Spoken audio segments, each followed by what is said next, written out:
And it was definitely not a night for Kyrie. He was 0 of 5 from distance, 6 of 19 overall. I mean, I don't think it was the Boston crowd that got to him. That's going to be a discussion and a discourse and whatever. But I mean, he seemed really at ease and calm and relaxed in the post-game availability here. It's one game, and he said something to the effect of, I got a lot of good looks and they just didn't go. And that's also, I think, accurate. I don't think he had, I remember at some point early in the fourth, we started messaging in Slack with our team here about angles we were all going to be pursuing. And one of them was, of course, Kyrie's bad night. And I remember thinking, it doesn't feel like he played bad. There's one real off pass from the wing up top that just trickled out of bounds. I think it was to Lively. They just had a miscommunication there. That travel we talked about. But yeah, he got, I thought, relatively good looks. He hit some ridiculous, gorgeous Kyrie sidestep fadeaway stuff.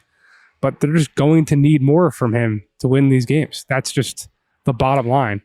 For all the praise he's gotten along the road to this point, he needs to continue to play to be worth receiving more of that praise, or else Dallas just does not have a shot.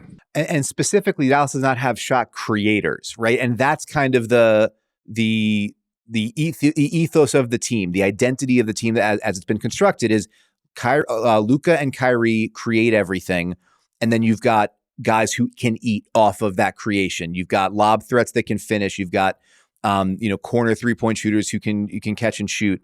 You've got a couple of combo guards. I mean, with Jaden Hardy can create his own shot. We saw a fair amount of that in garbage time, which was Jaden Hardy's time to shine tonight. But the rest of the everything else, it's those guys eat up whatever 55-60% of the usage, and everybody else is complimentary off of that.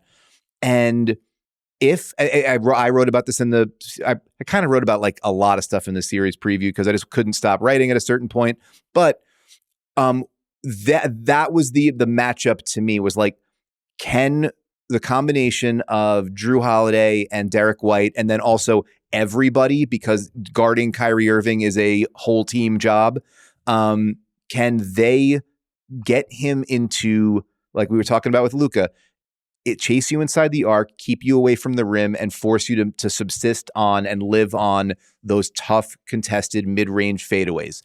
Kyrie Irving can make those shots. He has highlight reels full of them, right? But it's a tough way to live. And during the regular season, in the two matchups, I believe he had 41 points on 43 shots across 2 games against Boston. And it's not all brutally tough triple coverage, whatever.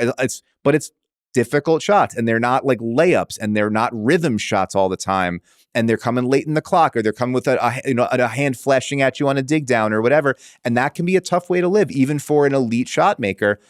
And you saw that tonight. I think 6 for 13 inside the arc, 0 for 5 from beyond it. Never got in a rhythm. Never. And I don't think ever got to the free throw line. Yeah, no free throws, which was also a matter of, Boston defends without fouling as well as anybody, but that was, I think Kyrie had 2 free throw attempts in 73 minutes against the Celtics during the regular season. So if you're not allowing him to catch a rhythm that way, you're not allowing him to catch a rhythm getting to the rim early in the game, and he's got to create his own rhythm there, his own flow, it becomes so much more difficult for Dallas to score. And then if he can't, where is the offense coming from? Especially, as you mentioned, if the defense is so disciplined and so locked in on, we are not helping. You are not going to get open looks on the perimeter. It is going to be Luka, creating his own shot, Kyrie creating his own shot. Anything else you get is going to have to be off the offensive glass. You are not getting drive and kick. You are not getting swing, open look.